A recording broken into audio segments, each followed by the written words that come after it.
nossa história, ela passa... Moisés tinha morrido. Na verdade, é uma introdução para a história, porque a gente já bateu um papo sobre várias outras coisas, né? Mas Moisés tinha morrido e Josué tinha ficado no lugar dele. Moisés não entrou na Terra Prometida, né? Morreu antes e Josué ficou encarregado de levar o povo para a Terra Prometida, para Canaã. Eles saíram aqui, cadê onde eu estou aqui? Uma coisa, nem eu estou de helicóptero. Eles passaram por tudo, na verdade eles estavam aqui em Edom e eles estavam querendo ir para Jericó. Antes tinha uma cidade chamada Sitim, eles pararam por lá, mas a intenção era chegar a Jericó para chegar a Canaã. Porque Jericó era a primeira cidade antes, porque eram todas muradas, era a cidade que vinha antes da principal, Jericó. Então eles tinham que conquistar Jericó antes de chegar a Canaã.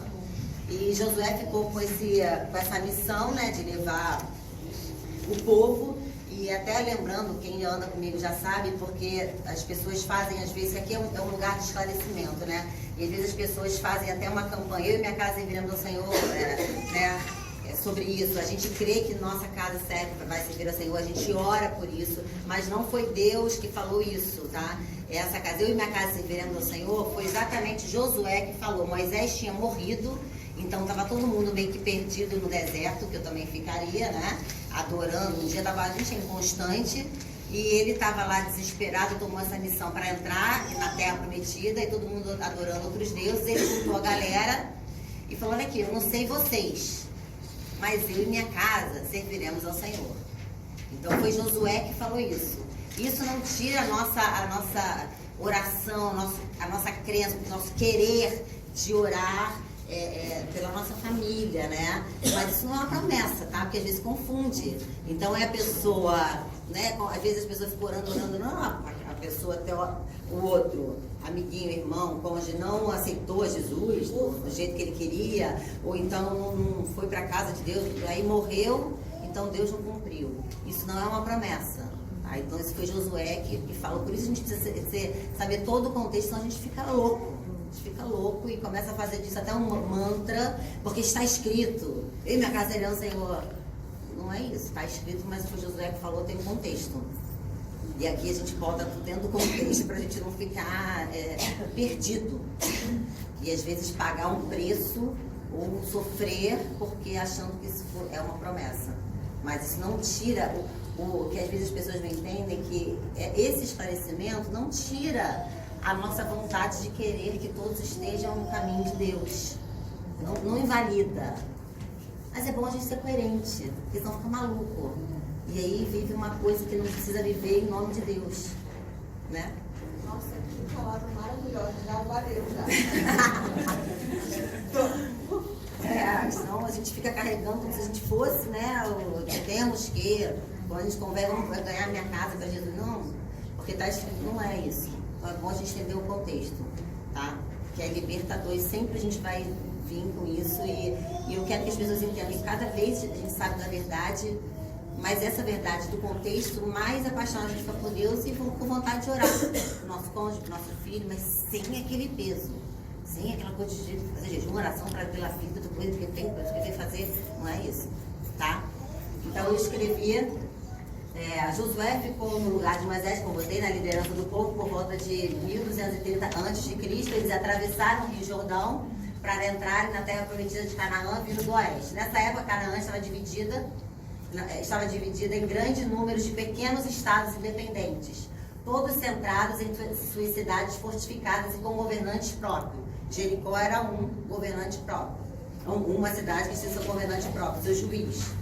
Jericó, que se situava na principal estrada que ligava o oeste a oeste, foi o seu primeiro obstáculo na invasão da Palestina Ocidental, sendo a primeira cidade a ser conquistada na Terra Prometida. Ok? Então tinha Canaã e cada cidade tinha o seu juiz, o seu governo próprio, suas leis próprias. Ok? Então vamos lá. Tem um papelzinho, tá? Tá em Josué 2. Eu leio, eu já falei, tinha que reclamar, mas eu escrevo como eu falo. Então. É para todo mundo se estudar.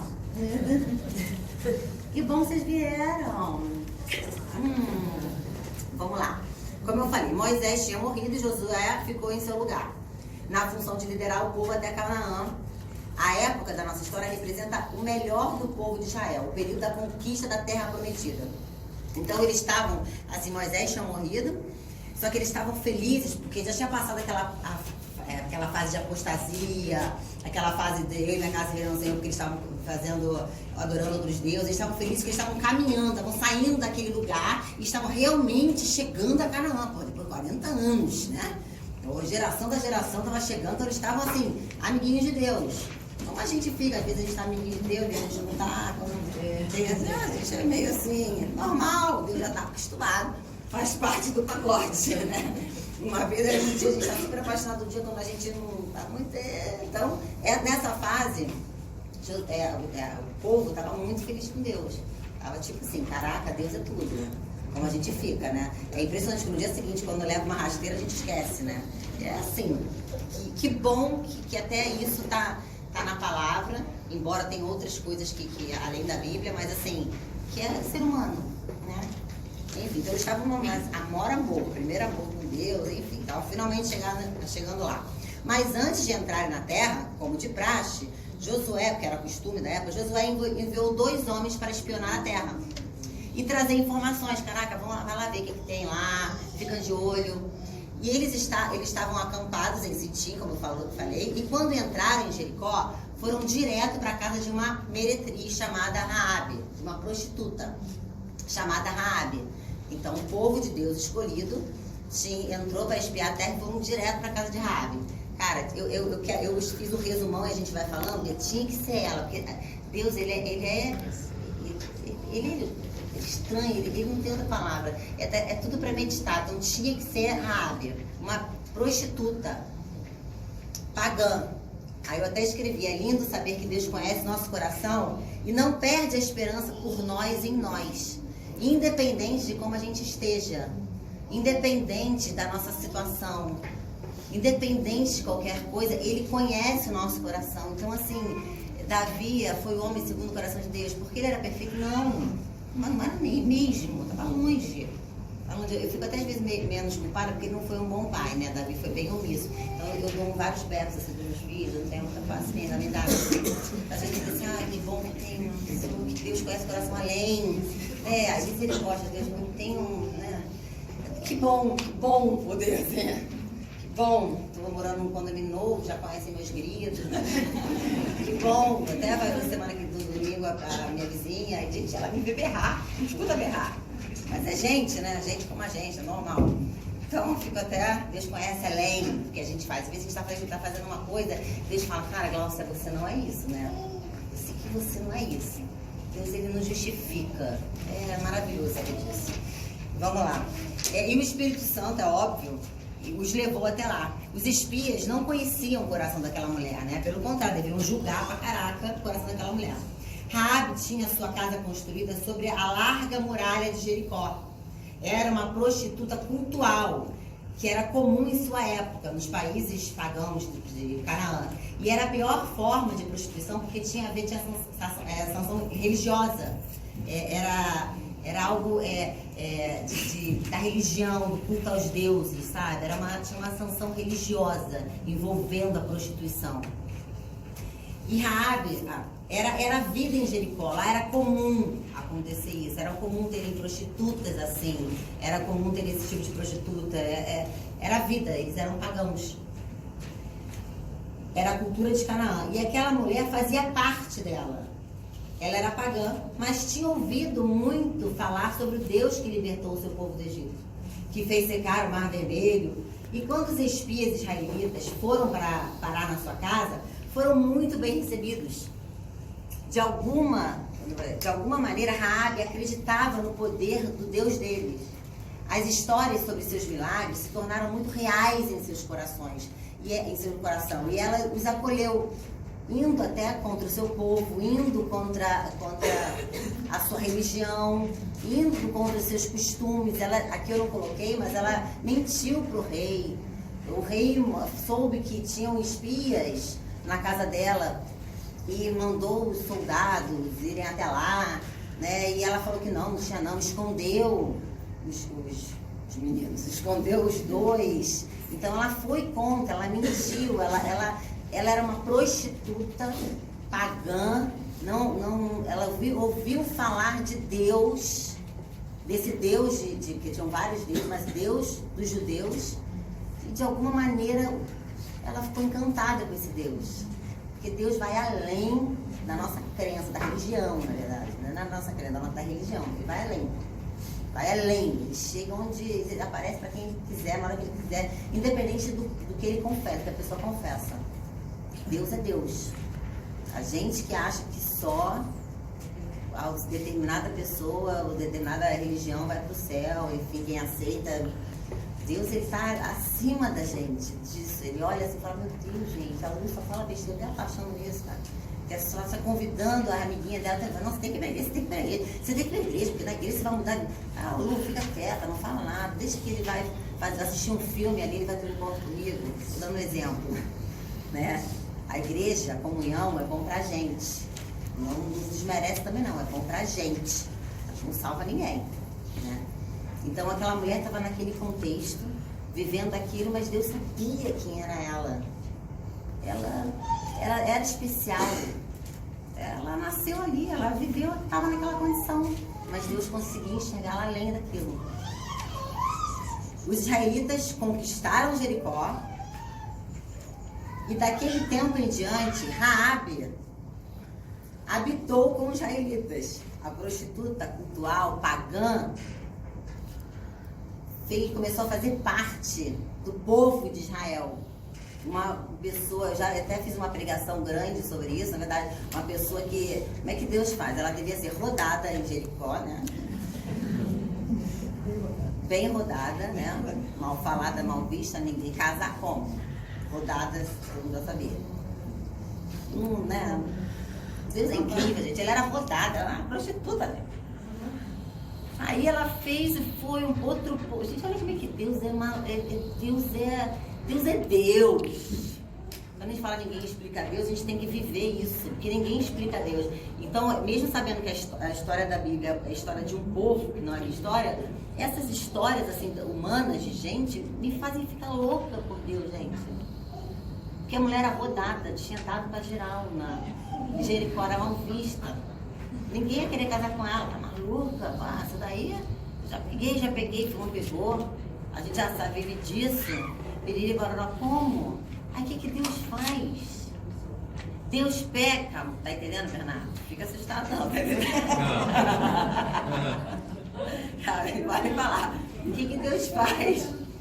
Pega um povo, né, escolhido dele, manda um povo, dois homens para lá. Aí esses dois homens são bem recebidos por ela, os israelitas conquistam Jericó. Ela vai fazer parte da vida dos israelitas, porque ela não estava mal falada lá. Deus muda. Zerou a vida dela. Não, mudou o círculo de amizade. Mudou o círculo de amizade. Deu uma mudada. Deu uma mudada no círculo de amizade. E, gente, além de mudar o círculo de amizade, assim, eles não interessa o que ela foi acolhida por eles, sabe? Um novo povo acolheu Raabe, uma meretriz, uma prostituta cultural, mal falada em Jericó. Aí ela ela ficou falando, ficou amiguinha de fulano, Beltrano, ainda tem continuação. Aí ela vai, estava rodada, mal falada, minha casada, tinha perdido a esperança de casar, de ver a Guinalda nem pensar, né? Como assim? Você tá achado como ridícula e ninguém ia querer casar com ela. E aí ela vai e se casa com um homem da tribo de Judá, chamado Salmão. Caraca, o homem da peitou. Não, minha mulher zerou. Gente, tem esperança pra gente? Olha que eu de esperança. Em todas as áreas da oração. Mas se identifique aí nas áreas que vocês querem. Tem esperança pra tudo. Na sentimental, na profissional. É lindo isso, gente. É lindo. E eu gosto dessas coisas bem assim estranhas, porque é a nossa vida. Porque não adianta florear, porque é a nossa vida. Tem esperança para uma falência, tem uma esperança para qualquer coisa. tem esperança. Ela foi em casa com o cara, aí ela teve um filho, quem ela chamou de Boaz. Aí esse filho casou com a Ruth. Lembra da Ruth? Moabita, nora de Noemi, que era órfã e Ruth. A Ruth casou com a Ruth, nora de Noemi. E aí Boaz e Ruth, eles tiveram um filho que se chamou Obed, que teve um filho que se chamou Jessé, que teve um filho chamado Davi. Olha isso. Quer dizer que essa Olha isso. Rabi era rodada, entrou na é a geração de descendente de Davi. Ela, presta atenção, Davi virou rei de Israel. Ô cara! Descendente de Raabe. De uma prostituta pagã. Verdade. Que Deus é esse? Tataravó, essas coisas eu não sei. É da linhagem. Mas olha que loucura. Porque Deus tem um projeto paralelo, independente das nossas vidas. Fala. E aí ele exibiu isso na genealogia. Não, ainda deixou. Podia ter dado uma filtrada, fico com vergonha alheia. Essa coisa negra ele dá uma tirada. É pra gente. Deus não vê isso. Deus é assim, olha aqui, essa mulher maravilhosa que estava lá perdida em Jericó, porque na verdade ela nasceu ali, que tem que ser ali, estava vivendo uma vida, mas essa vida não a definia. Porque eu já sabia quem era ela. Porque Deus conserta Os nossos caminhos, nossas veredas. Mas Ele tem um plano independente da nossa... se a gente errou, se erraram com a gente, se a gente cresceu numa família ruim, se a gente... Ele tem um plano, o projeto dele é paralelo a isso nas nossas vidas. Isso essa história dessa pessoa nos traz esperança. Porque ela teve uma vida que ela já devia ter desistido. Mas eu tinha que ser lá em Jericó, tinha que ser naquela casa, tinha que ser. E a sorte dela é mudada. Porque o nosso Deus é um Deus de esperança. E eu vou sempre pregar esse Deus de graça, de esperança. Porque se o Evangelho quer dizer boas novas, se não trouxer boas novas pra gente de alguma maneira, não faz sentido. Se só trouxer peso, culpa, nos paralisa. E as boas novas têm que nos fazer andar pra frente.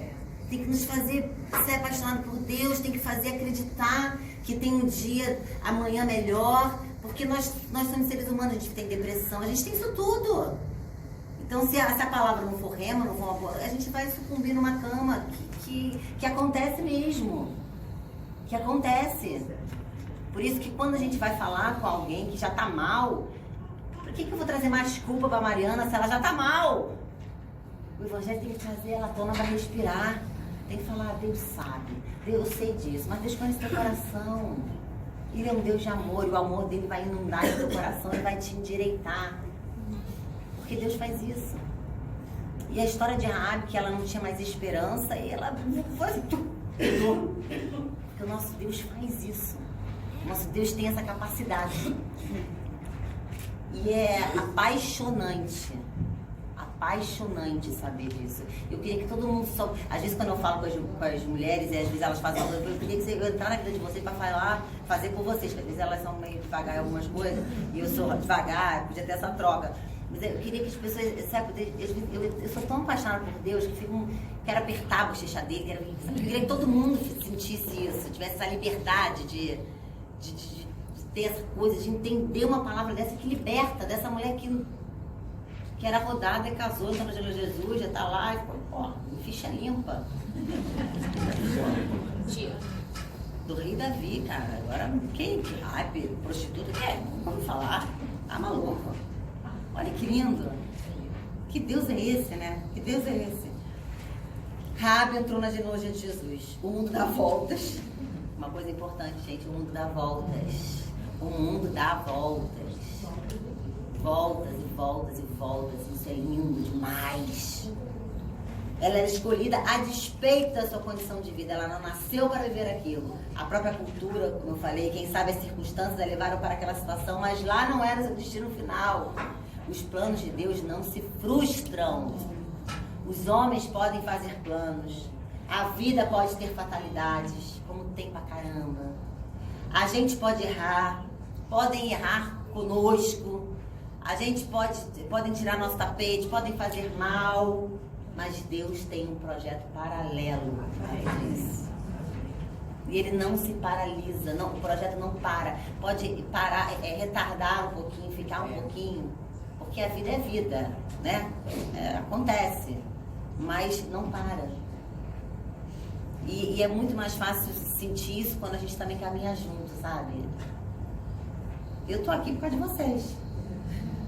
É bom demais saber isso, que tem o evangelho, a amizade me trouxe à tona para respirar e me deu esperança. É isso que nós temos que fazer sem outras pessoas, porque senão a gente fica sem sal na vida e a gente precisa ser sal. E com Deus nós temos sal vivendo isso, essa verdade, esse amor. E olha que interessante também que a igreja se consolidou no 4º século em Roma, com Paulo. Logo no Império Romano, onde tinham orgias, a jogatina, era um cenário muito ruim. A moral era muito duvidosa, era pornografia, promiscuidade, era horrível. Sacrifícios, né, de gente, jogos. E Paulo, mesmo naquele ambiente, sempre fez o seu trabalho, independente do clima. Ele nunca precisou da lei romana, da Pax Romana, que a Pax Romana foi quando todos podiam ter a sua questão religiosa, todos tinham sua questão religiosa respeitada. Eles eram livres, cada povo podia adorar o seu Deus, fazer o seu culto. Ele não precisou disso.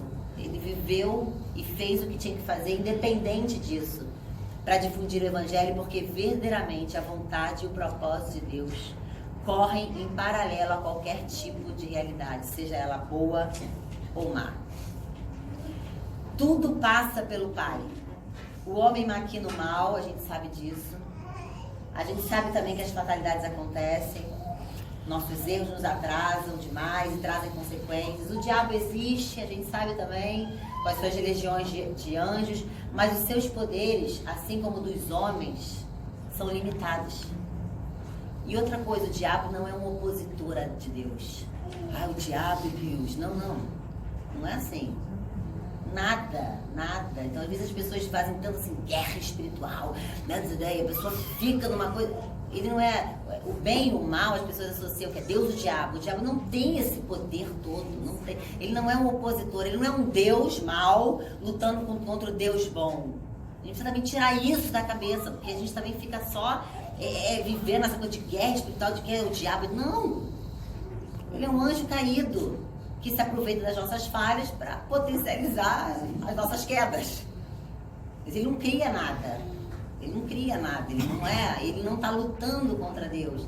Eu creio no mundo espiritual, óbvio que eu creio no mundo espiritual, creio nos anjos, eu creio nisso tudo, mas eu creio num Deus todo-poderoso, com a sua legião de anjos que dominam esse universo.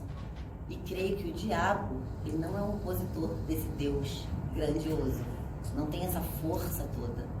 Por isso que nós precisamos nos consertar, que é muito mais a gente chamando para perto e ele aproveitando as circunstâncias do que o próprio diabo, que nem tem esse poder, não tem poder de criar nada.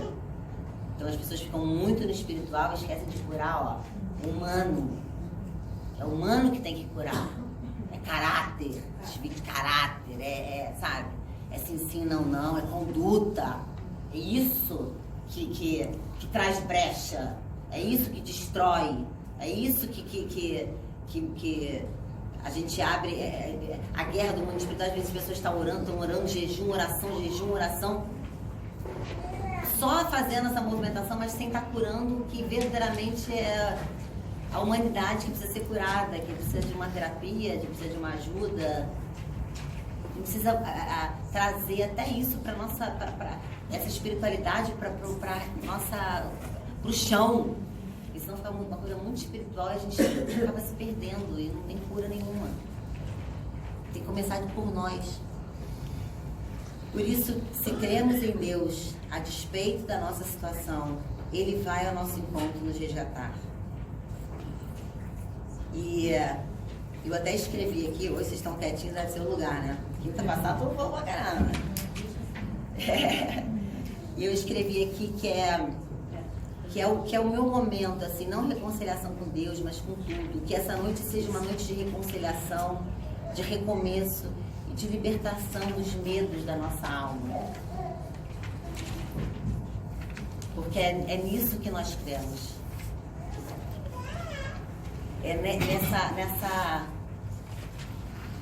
nesse Deus que a gente pode fazer tudo, viver coisas novas. A Tininha falou uma coisa assim de louvor. Pode parecer pequeno, mas eu sei que para ela é importante. Boba, mas é um mimo. Nossa, eu não tinha oportunidade. Então, e ela é apaixonada por Deus, né, cada vez mais. E isso é um mimo de Deus. Então, Deus, ele nos surpreende. É isso que nós vamos começar a viver. Eu não sei como vai ser o formato. Como eu falei, a gente não tem nome, não tem nada assim nesse sentido. Mas a gente vai viver esse Deus, trazer para perto, chamar em existência esse Deus de graça que nos liberta. E nós vamos sair dos nossos encontros e depois da comunhão, porque eu acredito que eu tenho que ficar só aqui, melhores do que entramos, com uma esperança, aprendendo. Então, o nosso Deus é um Deus que reverte a história, é um Deus que vai lá em Jericó só para Raabe, que passa lá para pegar a mulher samaritana. É só para aquela pessoa, Ele conhece nosso coração. Eu não sei, assim, como cada um chegou aqui e estão tão quietos que eu tô ficando meio com vergonha. Mas, assim, Deus, ele resgata sonhos. E quando a gente fala assim, Deus faz a mulher estéril, mãe de filhos, não é só esterilidade, né? Não é gravidez, não. Ele faz também, né? Tudo bem, ok, mas é uma coisa mais profunda. Ele quebra esterilidades nas nossas vidas, ele nos leva além. E ele conhece nosso coração. E ele confia em nós. É louco mesmo. E ele nos o que nós precisamos ter é respeito a ele, amor a ele. Isso já basta. Porque ele vai nos capacitando no meio do caminho. Que ele vai nos costurando, porque eu acredito nessa costura na coxa de retalhos, bem costurada por Deus, eu vou continuar acreditando. Deus, isso tem muito forte em mim, porque o meu Deus, Ele faz isso. E esse novo tempo é para a gente viver essa verdade em Deus, em todos os sentidos. Falar o que está no coração, chegar aqui e gritar, xingar, sei lá. Mas é para ser de verdade, um lugar para ser não é um lugar de novos começos, não é um lugar de restaurante, é um lugar de verdade. É um lugar onde nós vamos ser nós mesmos, sabe? A gente vai poder tirar a máscara e viver uma história sabendo que Deus não nos julga e nesse tirar a máscara, na nossa vida apresentada para Deus e para o outro, Ele faz o que fez com Raabe. Amém? Vem cá falar alguma coisa, gente?